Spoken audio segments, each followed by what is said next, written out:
Hi everyone, welcome back to my channel. This is Josie's Point of View, where we focus on humanity stories from the Carolinas and beyond. Today's Thursday and it's February the 22nd, 2024. Thank you so much for tuning in. If you're new to my channel, I want to thank you so much for stopping by. I hope you find the information here to be informative. And if you're a returning viewer, by all means, thank you for coming back. You know, I always say the tide changes so frequently here on these YouTube streets, so you always have to acknowledge where your support comes from. And I want you to know, I sincerely thank you for your support. Feel free to like and to share this video, and don't forget to subscribe.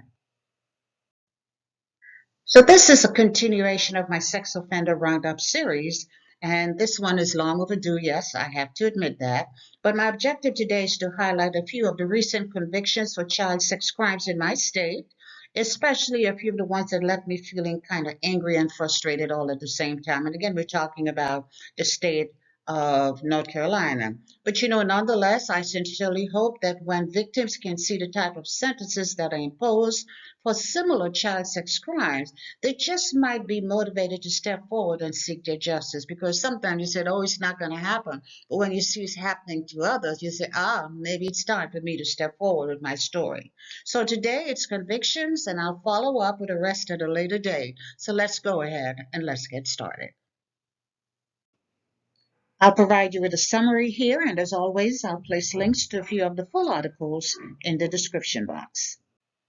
And for our first case, we're traveling to Dunn, North Carolina. And the news headline reads, Harnett County man sentenced to 50 years for exploitation of a child and distribution of child pornography. And this is from the U.S. Attorney's Office for the Middle District of North Carolina. And the date of this report was Tuesday, December 12, 2023. And we're talking about 33-year-old Joshua Bradshaw, who recently pled guilty and was sentenced to half a century for his gruesome crimes against children. Now, when this case initially came to light, Bradshaw's roommate was the one who alerted police of finding things that were suspicious on their computer. And when police obtained a search warrant, initially they found 150 videos and 200 images of child pornography. And in those videos, Bradshaw was seen sexually abusing a child. So the FBI was later called in to conduct a more thorough search, and they found 600 videos and 500 images of child sexual abuse. And again, there he was, sexually abusing a child. So what Bradshaw, before he could be arrested, he fled to Mississippi, and the FBI, that's where they were able to track him down and returned him to North Carolina. And at that time, he was given a bond of $20 million. So he sat in jail for almost 2 years while his attorneys, I'm sure, negotiated a decent plea deal. And last June, he pled guilty to sexual exploitation of a child and distribution of child pornography. So that took place in June. And this past December, he learned his sentence, 50 years in prison.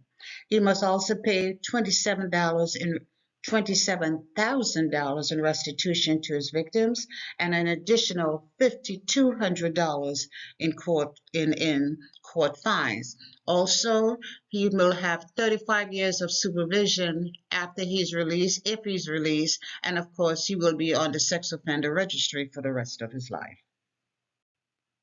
And for our next case, we travel to Rocky Point here in North Carolina. Take a look at that headline. And it reads, Pender County man sentenced to 30 years in prison for producing child sexual abuse material. And this was another case prosecuted by the Department of Justice, the U.S. Attorney's Office for the Eastern District of North Carolina. And as you can see, the date here was February the 15th, 2024. And we're talking about this man. He is Thomas Frank Andrews Jr., 39 years old, and his sex crimes extended throughout several counties here in North Carolina. Now, he was arrested in one county after he had sex with a minor, someone he had met and groomed through social media, and a relative of that child caught him in bed with that child doing you know what. And for that, he was charged with second-degree forcibly RAPE. But that was not all. While police were conducting their investigation, they discovered that he had sexually assaulted a 13-year-old in Pender County. He also created sexually explicit images of that child as well. The investigation further revealed he had sexually assaulted another child. This one was 10 years old. They also found that he had been communicating with several young girls on social media, requesting to meet up with them and telling them that he was 18 years old. And on his electrical devices, they found thousands of images and videos of child sexual abuse material. Thousands of images and videos. And I wanted to talk about this case because it definitely left me shaking my head in disgust. You see, it was not just Andrews who was having sex with that 13-year-old child. This woman here had sex with a child as well. And she is 40-year-old Kelly Nicole Brown Flake. And she is accused of not only having a sexual relationship with that 13-year-old child, and then she was the one who made it possible for 39-year-old Thomas Frank Jr. to have sex with the child as well. Simply disgusting. And I really don't understand why she's looking so angry in this picture. She should be embarrassed as hell. This 40-year-old disgusting woman had a sexual relationship with a 13-year-old girl, someone young enough to be her grandchild, almost.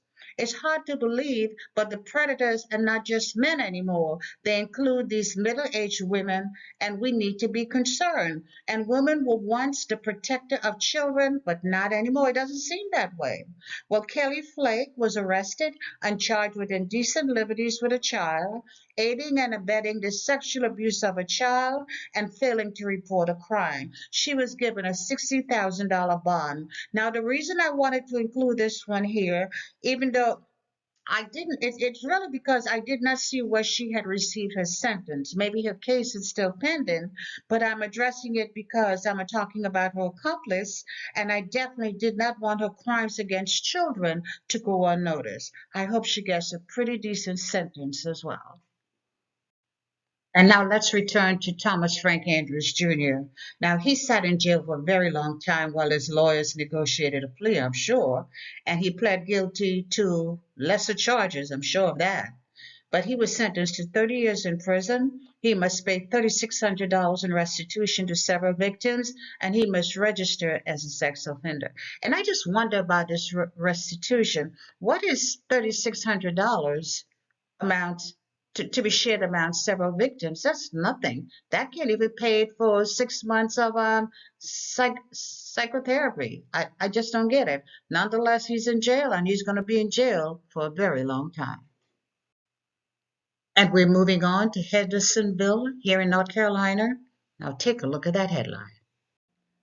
And this is another case that was prosecuted by the Office of the Attorney General for the Northern District. I believe it's the Northern District of North Carolina. But nonetheless, here's the title. Charlotte child psychiatrist is sentenced to 40 years in prison for sexual exploitation of a minor and using artificial intelligence to create child pornography images of minors. And the date of this reporting was November the 8th, 2023. And I wanted to speak on this because it really highlights the dangers of artificial intelligence. And we'll see what I mean in a few minutes.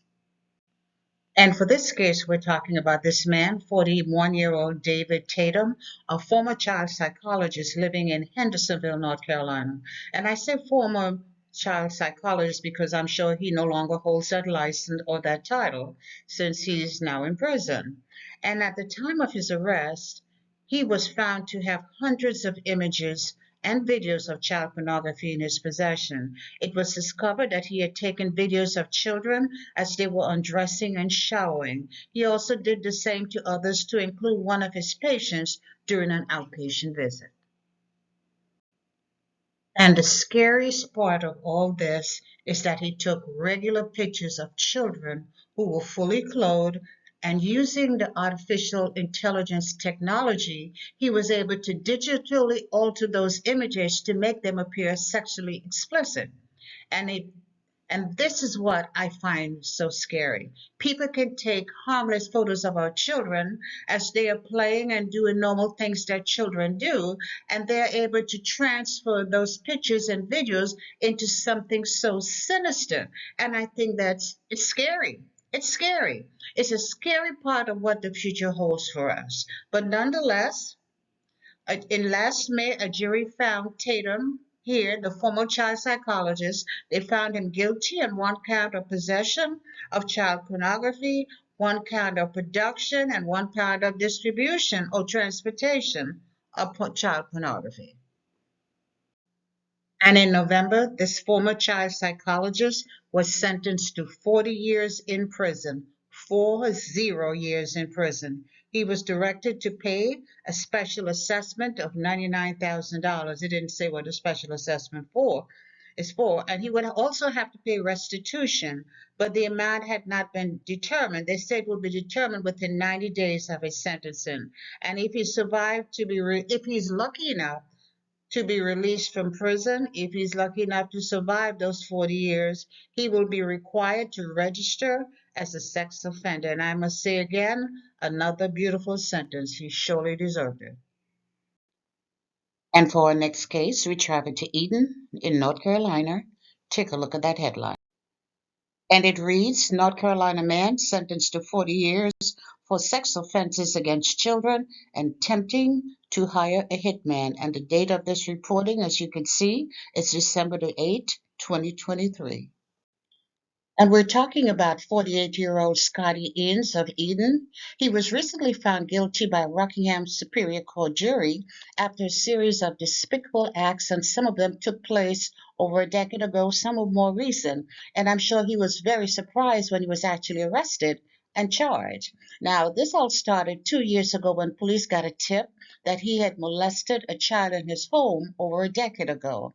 And then a second victim came forward to say that she too had been sexually molested by Innes 2 decades ago when she was a child. So he'd been suspected of doing these things for a very long time.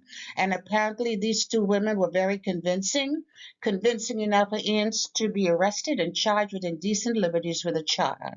Now, and while Innes was awaiting trial in prison, apparently he had a cellmate who was in the process of transitioning to the outside, who was about to get out, and Innes solicited that person to kill one of the women for $10,000. I guess Ince just wanted those charges to disappear, either the charges to disappear or he wanted the witnesses to disappear.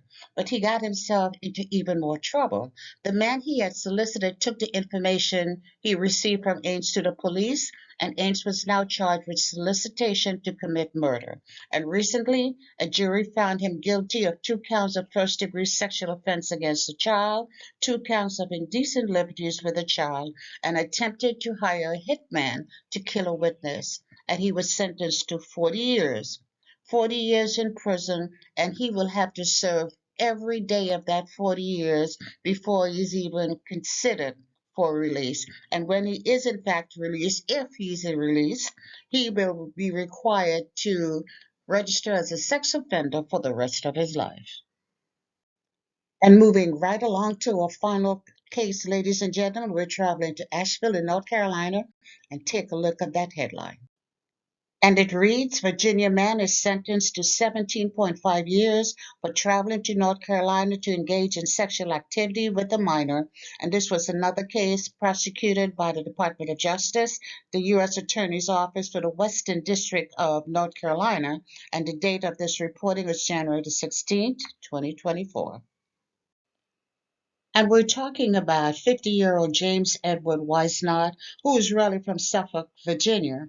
And he made our list because he crossed state lines with the intent of committing serious crimes against a young child. Police say he had been communicating online with an undercover agent, and he expressed an interest in participating in sex acts with a minor. The fool then traveled from his home in Virginia, came to North Carolina thinking he would be having sex with a female toddler, a toddler. And when he got to our state, he was arrested. And when police searched his electronic devices, they found hundreds of images and videos of child pornography. Now, it's been over a year since he pled guilty, but he just recently received a sentence, and he did plead guilty to traveling across state lines to engage in illicit sex conduct. And I'm sure, possession of child pornography, but he was sentenced to 17 and a half years in prison. 17 and a half. He must pay restitution of $39,500, and for the rest of his life, he must register as a sex offender. So there you have it, ladies and gentlemen, a snapshot of some of the recent sentences for child sexual offenses here in our state. Now, there are scores of convictions occurring every month, but it's simply too many of them to mention. However, there's still too many cases that go unreported. But just in case there are victims out there reviewing my videos, I want you to know that you're not alone, and it's never too late to come forward and share your story. Don't be afraid to speak up. It's as easy as dialing 911. It's never too late. Remember, in our state, there's no statute of limitation for child sexual abuse. So even if your abuse happened a decade ago, 2 decades ago, 3 decades ago, you can still receive the justice you deserve. And parents, please keep your eyes on your children, because those we once trusted as caregivers are now acting as predators. I still find it hard to understand how a 40-year-old woman was having a sexual relationship with a 13-year-old girl and then arranged for her friend, a 39-year-old man, to have sex with that 13-year-old girl as well. Simply disgusting. But he got what he deserved, and I'm sure she will too. But we'll continue to shed light on these stories, so stay tuned for future videos and more updates. And that's all I have for you right now. Feel free to leave me a comment below and let me know what you think about this video. And by all means, feel free to like it and to share it. And if you haven't done so already, I want to invite you to subscribe to my channel by clicking on that right subscribe button. It's on the bottom right-hand corner of your screen. And if you click on the bell that looks just like this one, that's a notification bell. If you click on that notification bell, you'll be the first to know whenever a new video is uploaded. I thank you for watching, and I'll talk to you soon. Bye.